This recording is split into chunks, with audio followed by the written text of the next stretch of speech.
Subscribe करिए हमारे channel target UP TET CTET को और बेल आइकन को दबाइए। हेलो फ्रेंड्स, मैं रेनू स्वागत करती हूँ आप सभी भावी अध्यापक एवं अध्यापिकाओं का आपके अपने channel target UP TET CTET में। दोस्तों, आज की इस वीडियो में हम पढ़ने वाले हैं आप लोगों के डीएलएड फर्स्ट सेमेस्टर के हिंदी विषय के चैप्टर नंबर 5 को। चैप्टर नंबर 5 है दोस्तों लेखन कौशल। इसके बहुविकल्पी क्वेश्चंस को ऑलरेडी हमने कंप्लीट कर लिया है। आज इसके अतिलघुत्तरी क्वेश्चंस को भी हम करने वाले हैं। और दोस्तों, हम लोगों ने आपके सभी विषयों का प्लेलिस्ट का लिंक बना दिया है। आपको सभी विषयों के प्लेलिस्ट की लिंक इस वीडियो के नीचे डिस्क्रिप्शन बॉक्स में मिल जाएगी। साइड में आई बटन आप देख रहे होंगे, इसको भी क्लिक करके आप सभी वीडियोस को देख सकते हैं।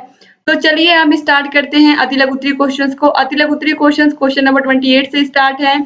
दोस्तों, लेखन कौशल मतलब लिखने की कला। आप सभी लोगों को पता है, जिसकी भी राइटिंग अच्छी होती है, जिसकी राइटिंग देखने में सुंदर लगती है, उसको कहीं ना कहीं परीक्षाओं में मार्क्स अच्छे मिलते हैं। आप लोगों ने देखा होगा, खासकर अगर मैं डीएलएड की बात करूं या बीटीसी की बात करूं, तो मैक्सिमम बच्चों की राइटिंग मैंने देखा है अच्छी होती है, देखने में राइटिंग सुंदर लगती है।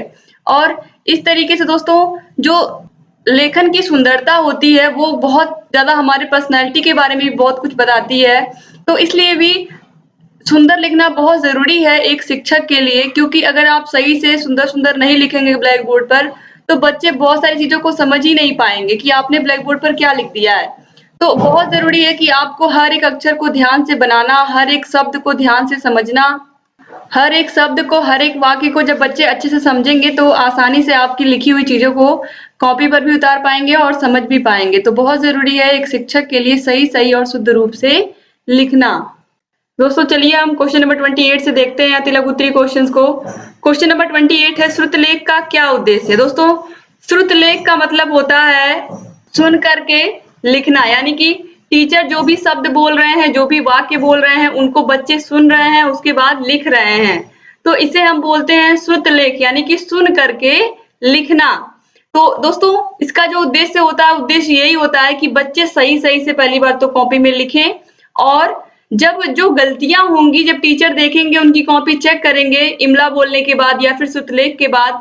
दोस्तों, श्रुतलेख को ही हम आम बोलचाल में इमला बोलना बच्चों को कहते हैं। मैक्सिमम प्राइमरी स्कूलों में अक्सर आप यही सुनेंगे, बच्चों को इमला बोला जा रहा है।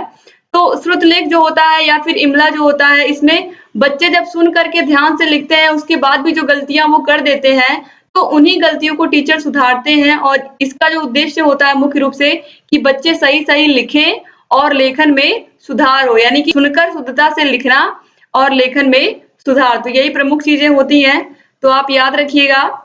इसके बाद क्वेश्चन नंबर 29 है, हिंदी भाषा के कौशलों के नाम लिखिए। दोस्तों, हिंदी भाषा के कौशल हैं श्रवण कौशल, वाचन कौशल, लेखन कौशल और पठन कौशल। क्वेश्चन नंबर 30 है, लिखित अभिव्यक्ति के 4 बिंदु कौन कौन से हैं। लिखित अभिव्यक्ति के 4 बिंदु हैं सुस्पष्टता, शुद्धता, क्रमबद्धता एवं सुसंबद्धता। यानी कि जो आप लिख रहे हो वो स्पष्ट होना चाहिए, शुद्ध सही लिखा होना चाहिए, ग्रामेटिकली मिस्टेक नहीं होना चाहिए, और जो बात आप कह रहे हो वो क्रमबद्ध होनी चाहिए, और उसके अंदर सुसंबद्धता, यानी कि जो बात आपने कही हो वो एक दूसरे से संबंधित हो। और जैसे कि जिस लाइन पर आपने खत्म किया, जब दूसरी लाइन आप शुरू करोगे तो उसी के बाद का जो पॉइंट बचता है उसको आप रखोगे। तो इस तरीके से जब आप लिखोगे, तो किसी भी बात को आप अगर इस तरीके से लिखोगे तो वो बात बहुत ही ज्यादा प्रभावशाली होगी, और जो भी उसको पढ़ेगा वो उसे लगेगा कि हाँ, किसी ऐसे शिक्षक ने लिखा है जिसे बहुत ही अच्छे से इस भाषा का ज्ञान है। क्वेश्चन नंबर 31 है, लिखना सिखाने में ध्यान देने योग्य किन्हीं 2 बिंदुओं का उल्लेख कीजिए। 2016 में पूछा हुआ क्वेश्चन है दोस्तों। लिखना सिखाने में निम्न बिंदुओं को ध्यान देना चाहिए। बैठने का उचित ढंग, लिखते समय बालकों के बैठने का उचित ढंग हो, रीढ़ की हड्डी सीधी रहे, झुककर लिखने की आदत न डाली जाए, कुर्सी पर बैठते समय बालक के पैर जमीन पर सीधे रहें, घुटने 90 डिग्री का कोण बनाते हों। इसके बाद यहाँ पर पॉइंट नंबर 2 है, कलम पकड़ने का ढंग, यानी कि लिखना सीखने में हम बैठने का उचित ढंग देखते हैं, इसके अलावा कलम पकड़ने का सही ढंग, ये भी बहुत जरूरी है। कलम पकड़ने का ढंग ठीक होना चाहिए, कलम अंगूठे व मध्य उंगली के बीच में हो तथा पहली उंगली कलम के ऊपर रहे, कलम को निब या पॉइंट से 1 इंच ऊपर से पकड़ना चाहिए। तो ये सभी बच्चों को सिखाना चाहिए जब बच्चों को आप लिखना सिखाते हैं। क्वेश्चन नंबर 32 है, लेखन शिक्षण की दो विशेषताएं लिखिए। दोस्तों, लेखन शिक्षण की दो विशेषताएं हैं, छात्रों का लेख सुंदर, स्पष्ट एवं सुडौल हो, एवं लेखन में प्रभावशीलता एवं क्रमबद्धता हो। यानी कि जो भी बच्चा लिखे वो देखने में सुंदर हो, स्पष्ट हो, सुडौल हो, और लेखन में क्या हो, प्रभावशीलता हो और क्रमबद्धता हो। तो ये बहुत जरूरी है।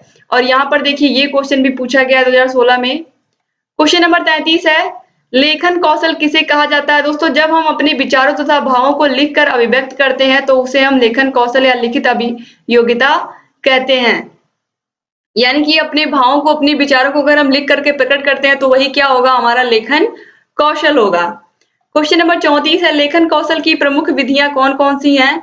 अनुकरण विधि, पेस्टालॉजी की रचनात्मक विधि, मॉन्टेसरी विधि, जैकार्ट विधि, विश्लेषण विधि, संश्लेषण विधि, मनोवैज्ञानिक विधि लेखन कौशल की प्रमुख विधियां हैं। क्वेश्चन नंबर 35 है, लेखन का अभ्यास छात्रों को किन किन माध्यमों से कराना चाहिए। दोस्तों, छात्रों को सुडौल तथा आकर्षक रूप में लेखन का अभ्यास सुलेख, अनुलेख एवं श्रुत लेख के माध्यम से कराना चाहिए।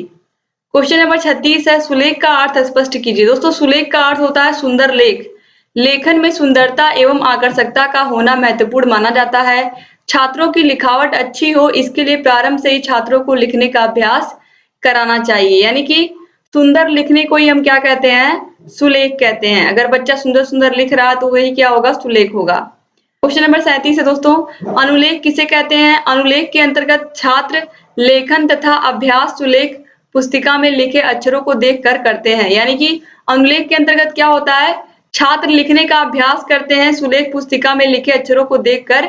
यानी कि जो उनके पास किताब है, चाहे हिंदी की है, मैथ की है, साइंस की है, या फिर सोशल साइंस की बुक है, उसमें जो चीजें लिखी हुई हैं उन्हीं को देख करके अगर सेम बच्चा उतार रहा है तो यही होता है अनुलेख। ठीक है।